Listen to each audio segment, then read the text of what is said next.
कक्षा 10वीं पाठ 11 माँ का कमरा। प्यारे बच्चों, माँ का कमरा एक लघु कथा है जो कि श्री श्याम सुंदर अग्रवाल जी द्वारा लिखित है। प्रस्तुत लघु कथा में लेखक ने परिवार में बुजुर्गों के महत्व को स्पष्ट किया है और ये संदेश दिया है कि बुजुर्गों की स्थिति को बेहतर बनाने से समाज की स्थिति बेहतर हो जाती है, सबकी मानसिकता आशावादी हो जाती है। तो आइए शुरू करते हैं। बच्चों, ये कहानी एक बूढ़ी माँ की है जिसका नाम बसंती है। वे अपने पुश्तैनी मकान में अकेली रहती है। उसका बेटा दूर शहर में रहता है। एक दिन उसको अपने बेटे का पत्र मिलता है। अरे, ये पत्र तो मेरे जिगर के टुकड़े का है। शुक्र है भगवान का। जरा देखूं तो क्या लिखा है उसने। माँ, मेरी तरक्की हो गई है। कंपनी की ओर से मुझे बहुत बड़ी कोठी भी मिली है। मैं वहीं रहता हूँ। अब तो तुम्हें भी मेरे पास शहर आकर रहना ही होगा। यहाँ तुम्हें कोई तकलीफ नहीं होगी माँ। मैं तुम्हें जल्द ही लेने आऊंगा। वाह, मेरा बेटा मुझे लेने आ रहा है। अब मैं भी उसके साथ शहर में रहूंगी। मैं जल्दी से सामान बांध लेती हूँ। क्या बात है बसंती, बड़ी खुश दिख रही हो। रेशमा, देख, मेरे बेटे की चिट्ठी आई है। वो मुझे लेने आ रहा है। वह शहर में बड़ी सी कोठी में रहता है। अब मैं भी उसके साथ शहर जाकर कोठी में रहूंगी। अरे बसंती, मेरी बात मान, ना जाइयो शहर। क्यों री, ऐसा क्यों कह रही है तू? सच ही तो कह रही हूँ। बहू बेटे के पास जाकर तो तेरी दुर्गति हो जाएगी। अभी हाल ही में हमारी पड़ोसन है ना बचनी, वो गई थी अपने बेटे के पास। अब पछता रही है, रोती रहती है सारा दिन। क्यों? उसे तो उसका बेटा बहुत प्यार से रखता था और बहुत प्यार से लेकर गया था। रहने दो बसंती, यहाँ से तो ले गया था, पर वहाँ जाकर उसे नौकरों वाला कमरा दिया। ना वक्त पे रोटी, ना चाय। कुत्ते से भी बुरी जून हुई उसकी। नौकरानी की तरह रखते थे उसको, नौकरानी की तरह। रेशमा, क्या तू सच बोल रही है? और नहीं तो क्या। देख बसंती, मैं तो सलाह दे सकती हूँ, मानना ना मानना तुम्हारी मर्जी। अच्छा, मैं चलती हूँ। हे भगवान, किस दुविधा में फंस गई हूँ मैं। अब क्या करूँ? जब बेटा आवेगा तो मैं उसे मना कर दूंगी। मैं न जाऊंगी उसके साथ। प्रणाम माँ, कैसी हो? चलो, मैं तुम्हें लेने आया हूँ। बेटे, मैं ठीक हूँ। कैसे कहूँ?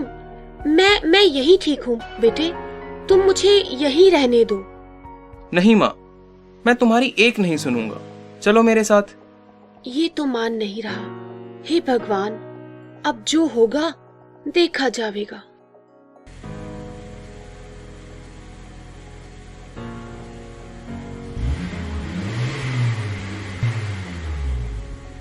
माँ, तुम अब आराम करो। सफर से थक गई होगी। मुझे जरूरी काम है।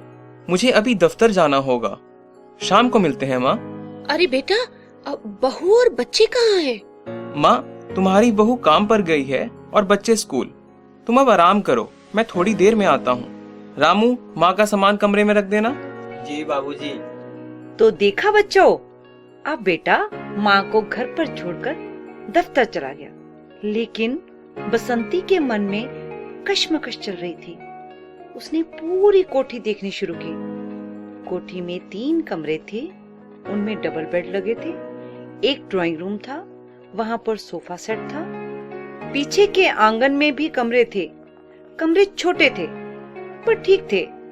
तब माँ ने सोचा, घर में 3 कमरे तो बहुत अच्छे हैं। एक मेरे बेटे बहू का होगा, दूसरा बच्चों का और शायद तीसरा मेहमानों का। मेरे लिए तो शायद पीछे का कमरा ही है। छोटा है पर साफ है। मेरा गुजारा हो जाएगा। बस मेरे बच्चे मुझसे प्यार से 2 बोल बोल लें, 2 वक्त की रोटी दे दे, मुझे और क्या चाहिए। माँ जी, मैंने आपका सामान बरामदे के साथ वाले कमरे में रख दिया है, आप वहाँ आराम कर लीजिए। ठीक है बेटा।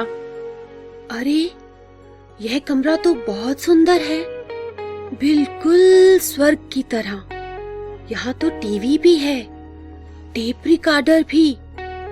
काश ये कमरा मेरा होता, मुझे भी यहाँ रहने का मौका मिलता। खैर, इसके तो गद्दे भी देखने में कितने नर्म लग रहे हैं। मैं इन पर जरा एक बार लेट कर देखूं। अभी तो कोई भी नहीं देख रहा मुझे। अरे नहीं नहीं, अगर बहू आ गई तो और मुझे डांटने लगी तो? नहीं, मुझे यहाँ नहीं लेटना चाहिए। माँ, अब कैसा लग रहा है आपको? आराम किया ना आपने? अच्छा लग रहा है बेटा। अब बस तू रामू से कहलवाकर मेरा सामान यहाँ से उठाकर मेरे कमरे में रखवा दे। कहाँ है तुम्हारा सामान माँ? अरे उस बावरे ने यहीं रख दिया, इसी कमरे में। हाँ माँ, तो सही तो किया, यही तो तुम्हारा कमरा है। मेरा कमरा? ये मेरा कमरा है?